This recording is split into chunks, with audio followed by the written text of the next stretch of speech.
Fala galera, sejam bem-vindos ao Publicidade em Cena, mais um episódio. Bom, meu nome é João Marcos, eu sou uma pessoa de pele parda, meu cabelo é um cabelo ondulado, preto, e eu tô vestido com uma blusa preta e uma calça preta, básica. Eu sou Raquel Raton, obrigado pelo convite, sou uma mulher branca, de 1,61 m, mais ou menos, cabelos castanhos, estou vestindo uma calça preta, uma blusa branca com os bordados dourados e um blazer preto. Vamos dar início. Primeiramente, eu queria conhecer um pouco da Raquel, apresentar um pouco da Raquel para vocês, o que ela faz. A gente está aqui na Santa Casa, de BH, então seria interessante ela conversar um pouco e explicar um pouco para vocês sobre a função dela aqui.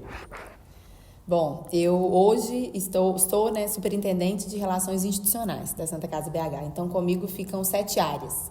A comunicação e marketing, que foi a área que eu comecei na Santa Casa. Há 6 anos atrás eu entrei como gerente de comunicação e marketing, então essa área continuou comigo. O SAC, que é o Serviço de Atendimento ao Cliente.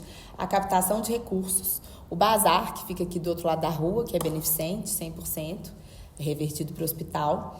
A pesquisa clínica, o Instituto Geriátrico e o setor de inovação. Então são todas essas áreas que ficam na minha superintendência. Show. Raquel, qual foi o seu primeiro contato com a publicidade? Além da faculdade? Além da faculdade. Eu comecei muito cedo. No primeiro período eu fiz um estágio numa produtora de vídeo, dentro da área de edição, e ficava um pouco na produção também. Logo depois, ainda como estagiária, eu fiz um estágio na Band, no setor comercial. Fiquei um tempo no jornalismo para eu conhecer como que era, já que eu fazia publicidade e não teria essa oportunidade. Sim. E depois eu fui para a agência de publicidade. Você tinha me dito que você é formada em publicidade e propaganda, certo? Quanto que você imagina que essa formação de publicidade e propaganda impactou na função que você faz hoje aqui na Santa Casa? Bom, eu formei com muito orgulho na PUC Minas, em publicidade e propaganda. E a formação da PUC me trouxe muito mais do que a parte técnica, que eu acho que na minha época não tinha redes sociais, não tinha WhatsApp, né? Acho que hoje muitas coisas que vocês estão estudando eu não tive, mas acima de tudo eu acho que a PUC tem uma formação, e para mim foi muito importante ter uma visão crítica. Então, de conhecer as possibilidades que existiam dentro da comunicação como um todo, mais especificamente na publicidade. E hoje, quando eu penso na minha formação, eu acho que eu aprendi muito mais, como eu disse, a ter uma visão crítica do todo para eu escolher onde que eu queria atuar. Tem alguma coisa que você gostaria de ter aprendido ou valorizado mais na faculdade que te auxilia muito hoje na sua profissão? Eu acho que talvez ter me aprofundado mais em planejamento estratégico. Eu tive uma disciplina, mas eu me lembro que foi uma só. Então, para mim, foi muito rápido. Eu acho que na época eu não tinha a noção do quanto o planejamento estratégico precisa estar dentro da comunicação, seja qualquer área, qualquer ramo que a gente está. Então, talvez gostaria de ter tido mais disciplinas de planejamento estratégico, talvez por vieses diferentes, e ter tido, né, a visão que eu tenho hoje da importância disso. Levando em conta essa questão da faculdade, você disse que gostaria de ter focado um pouco mais nessa área de planejamento estratégico, etc. Quando você estava na faculdade, você tinha um pensamento diferente de área para seguir?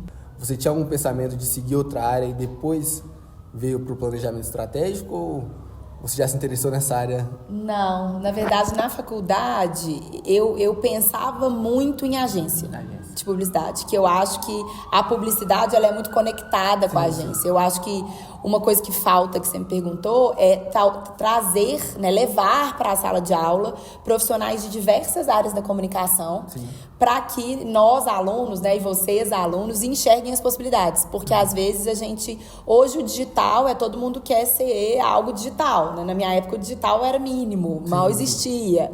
Mas tem tantas possibilidades que eu acho que a gente precisava de entender melhor. Então, na época, eu lembro que na faculdade eu queria muito enxergar e vivenciar uma agência de publicidade. Como que a tecnologia tem afetado o seu trabalho?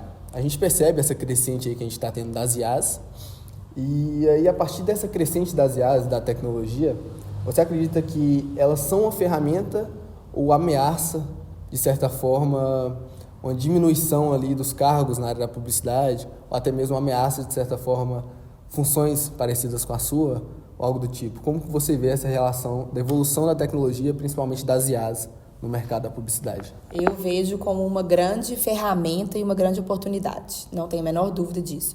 Eu acredito sim que a IA ela vai substituir, já está substituindo várias coisas, né? Então, no design, por exemplo, tem muitas coisas que vídeo, design, hoje a IA faz muito mais rápido, né, do que a gente faria. Mas eu acredito muito que a gente vai precisar de ter sempre um humano com um pensamento estratégico, crítico, para fazer os prompts certos, para que a IA consiga nos ajudar e otimizar o nosso dia a dia. Tá, show de bola. É bom saber porque é interessante essa questão das IAs, porque muitas pessoas têm medo dessa evolução delas, mas eu acredito que da mesma forma que as pessoas têm medo das IAs, da evolução delas, muitas pessoas quando surgiu o Photoshop, esses programas lá atrás também tiveram medo dessa evolução. Então, eu acredito que é realmente essa questão de adaptação, né? Adaptação e a gente evoluir junto. Sim. Né? Não adianta a gente debater e ficar contra algo que tem muito potencial para trazer melhorias. Né? Aqui na Santa Casa BH, na saúde em si, e saindo um pouco da comunicação, na comunicação a gente usa muito,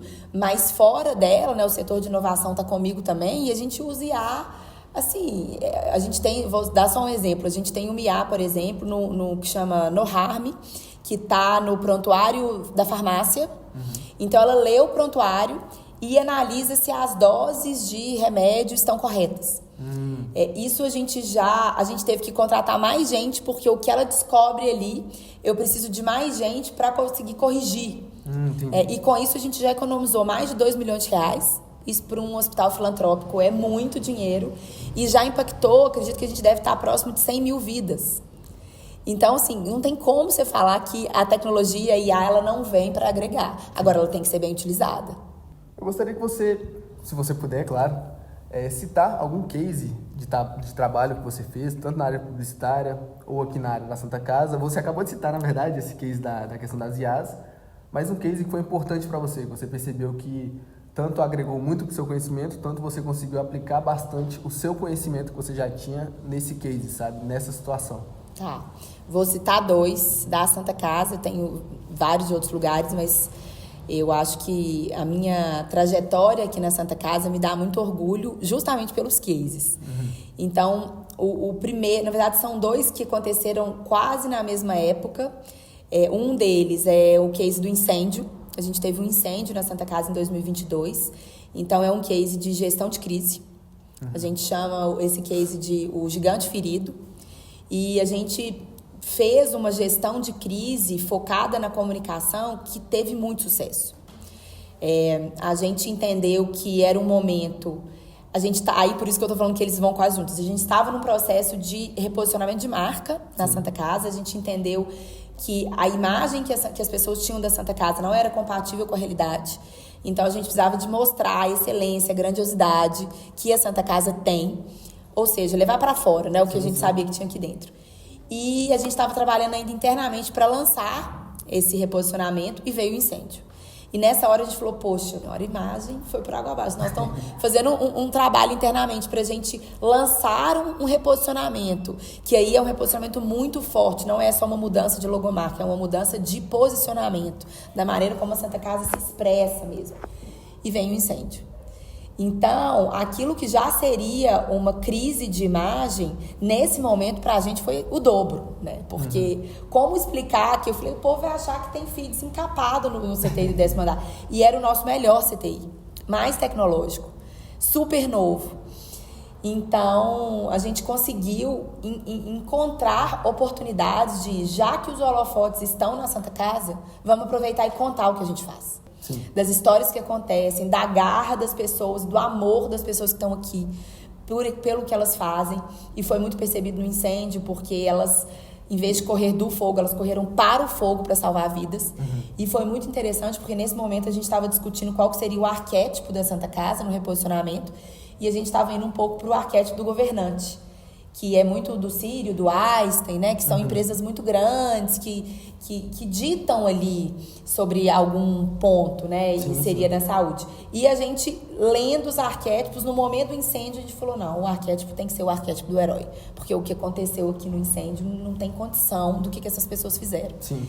Então, são 2 cases, assim, um dia espero poder ir na PUC, né? Eu geralmente vou contar esses cases para vocês, mais detalhadamente, mas são 2 cases que eu me orgulho muito, porque o do incêndio a gente conseguiu um desfecho muito positivo, em meio a algo muito sério e muito grave, conseguir mostrar a grandiosidade e relevância da Santa Casa. Sim. E no final das contas a gente teve mais inserção positiva na mídia do que negativa. Conseguiu reverter a Conseguiu situação. reverter. E no ano seguinte, isso foi 22, e em 2023 a gente lançou o reposicionamento. E aí a gente vem fazendo um trabalho muito grande, muito sério, de mostrar quem a Santa Casa é, né? Colocar a Santa Casa no lugar que ela deveria sempre estar. Sim. Porque hoje, se a Santa Casa para, a saúde de Minas entra em colapso. Então, eu acho que não tem case melhor e mais grandioso na minha carreira até agora do que esse reposicionamento de marca. Então, fica aí a sugestão para a PUC, hein? A Raquel tem vários cases que ela pode contar na própria PUC para várias pessoas dos novos períodos de publicidade e para a gente também que já está lá. Que conselho você daria para uma turma de primeiro período que está iniciando a sua jornada no mercado publicitário? Bom, o conselho que eu dou é de vocês aproveitarem as oportunidades. E aí, quando eu falo oportunidades, é de buscar um estágio desde o início, de conhecer as áreas para que vocês consigam escolher, porque eu acho que muitas vezes a gente eu vi muitos colegas que não fizeram estágio durante a faculdade, ou fizeram muito pouco, e na hora que saíram, tiveram que buscar emprego, e aí é o que aparece. Né? Então, eu acho que quando você faz estágio e consegue experimentar os tipos, as áreas que a publicidade, que a comunicação proporciona, você consegue escolher, talvez, de uma forma mais consciente. Vamos para uma pergunta de futuro. Futuro da publicidade. Hoje em dia, como que você vê o mercado da publicidade atual? Como que ele se molda às tendências? E como que você vê que ele vai se desdobrar para o futuro? Eu acho que o mercado de publicidade ele já vem mudando muito. Sim. Quando você pega agências de publicidade, o que existia de agência na minha época praticamente não existe mais. Eu acho que eram agências enormes, com andares inteiros, às vezes mais de um andar, com muitos profissionais, todo mundo presencial. Né? Hoje eu vejo agências menores, com um formato híbrido, ou às vezes totalmente remoto, porque eu não preciso mais contratar um designer que trabalhe em Belo Horizonte, que esteja aqui. Então eu vejo muito essa mudança e eu acho que ela tem lado bom e lado ruim. Né? Eu, como cliente de agência, eu acho que a agência ganha muito em tipos de profissionais que você pode contratar, mas eu acho que perde em conexão. Eu acho que o famoso vamos sentar junto e vamos discutir um briefing. Sim. Né? Senta aqui do meu lado, mídia, porque eu quero te contar a estratégia desse cliente, eu acho que isso perde. Uhum. Eu sinto que perde um pouco a conexão do todo, porque fica cada um num ambiente. Mas eu acho que é o futuro, a gente tem que se adaptar. Sim, sim. Bom, Raquel, finalizamos aqui o podcast. Muito interessante, curti bastante saber todas as suas histórias, todos os seus cases, toda a sua experiência nessa área. E tenho certeza que a galera também curtiu bastante toda essa experiência desse podcast. Dessa entrevista. Muito obrigada, foi um prazer conversar com vocês. Acredito muito, como eu disse, nessa troca, nessas conexões, então estou sempre à disposição, seja aqui na Santa Casa, né, no nosso setor de comunicação, se vocês quiserem conhecer, quando vocês estiverem um pouco mais para frente aí, sim. Na caminhada, estou super à disposição, e também para ir na PUC, para a gente trocar mais ideia, conversar e apresentar outros cases, e entender também o que vocês esperam, né, do mercado, e que a gente possa mostrar um pouco do que acontece na vida real. Acho que isso que faz a diferença. Obrigada mais uma vez. Novamente, agradecer você. Muito obrigado pela presença. E convidar vocês que estão assistindo agora essa entrevista a assistir os próximos episódios com outros participantes da nossa turma, entrevistando outras personalidades diferentes do mercado da publicidade.